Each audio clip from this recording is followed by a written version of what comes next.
All right, let's jump right into something that feels, well, totally backwards. When you want to grab a reader and not let go, what's the first thing you think of? Action, right? Speed things up. But what if I told you the real secret to making your story more engaging is to actually slow it down? Yeah, kind of feels like a trick question, doesn't it? A super fast pace can be thrilling, for sure. But that deep, unforgettable, can't put the book down tension, that often comes from hitting the brakes and making your reader wait and wonder and practically beg for what's next. And that, my friends, is what we're calling the pacing paradox. It's this wild idea that slowing down your narrative can actually accelerate your reader's investment in the story. And believe it or not, it's all grounded in some pretty powerful psychology. It all comes down to this: delayed gratification. I mean, think about it. The countdown to a big trip can sometimes be even more exciting than the trip itself, right? Our brains are wired to get a huge jolt of pleasure from the anticipation of a reward. In storytelling, the big reveal or the climax is that reward, and our job is to make that anticipation absolutely delicious. So let's treat this like a little masterclass from the Storywise Author Lab.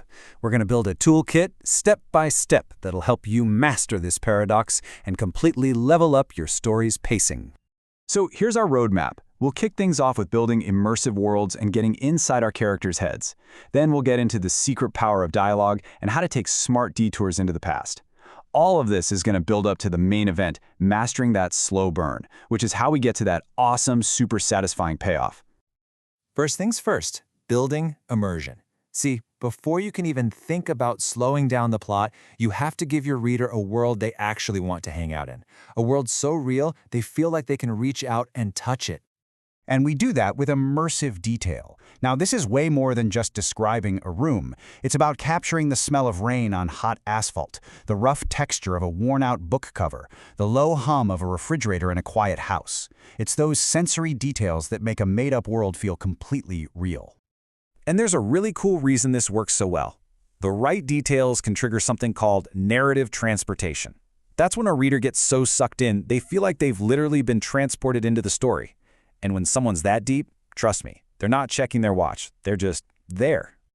Now, the other half of building immersion is internal reflection. This is you giving the reader a backstage pass straight into your character's mind. You let them listen in on that messy, unfiltered stream of consciousness. All the thoughts, the fears, the secret hopes. It's where we find out who a character really is. Letting us hear that inner voice, it builds this incredible bond of trust with the reader. But here's the fun twist. It's also an amazing tool for creating tension. Because let's be honest, people lie to themselves, right? We misremember things, we have biases. That makes your character's inner monologue the ultimate unreliable narrator. And showing those cracks creates some seriously compelling drama. Okay, tool number 2 in our kit, dialogue. But we're not talking about just clever back and forth. We're talking about the heavy, charged silence between the words. We're talking about everything your characters aren't saying. This, right here, is the magic of subtext.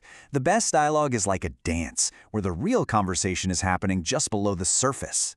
It's all the unspoken conflict, the hidden desires, the resentment that's simmering under perfectly normal-sounding sentences. Think of your dialogue like an iceberg. The words people actually say, that's just the tiny tip sticking out of the water. The real danger, the real story, is the massive chunk of ice hidden underneath. So a line like, "I didn't hear the car," isn't about a car at all, is it? It's really saying, "I think you're paranoid." And the reply, "I didn't ask you if you did," is just a cold, hard shutdown. It means, your opinion is worthless to me. That's where the real tension is. So we have an immersive world and dialogue crackling with tension. But our characters didn't just pop into existence on page 1. And that's where our next tool comes in, the meaningful detour into their past. Now, the key word here is meaningful. This is not, I repeat, not about stopping the story dead in its tracks just to dump a bunch of historical facts on your reader.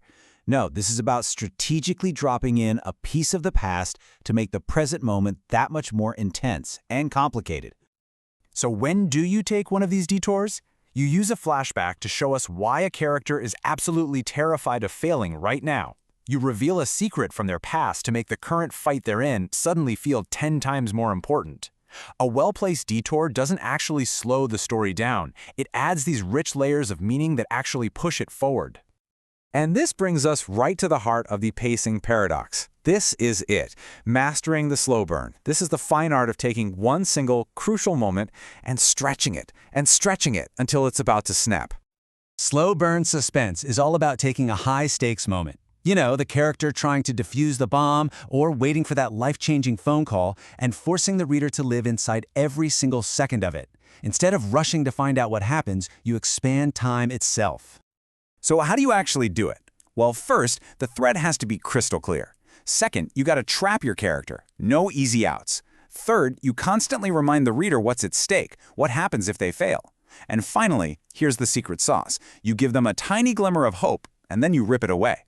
That back and forth between, they might make it, and oh no, they're doomed, is what makes a scene absolutely electrifying. And this is what a great slow burn really does. It doesn't just end a chapter abruptly. It leaves you with this perfectly crafted question just hanging in the air. A question that makes the reader's mind just race with possibilities. It forces you to turn the page. Which brings us to the grand finale, the whole reason we're doing this in the first place, the payoff.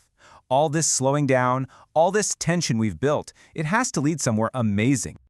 And this is really the big secret of the whole thing. All these techniques we've talked about, the immersive world, the subtext, the detours, the slow burn, they aren't just ways to kill time. They are the very things that make the climax feel powerful and earned. And there is nothing more satisfying for a reader than a payoff that feels like it was worth the wait. And just so you know, all of these tips and tricks are part of the kind of craft we explore over at the Storywise Author Lab. So I'll leave you with this challenge. Go look at your own writing. Find those key scenes, those big turning points. Which one are you rushing through?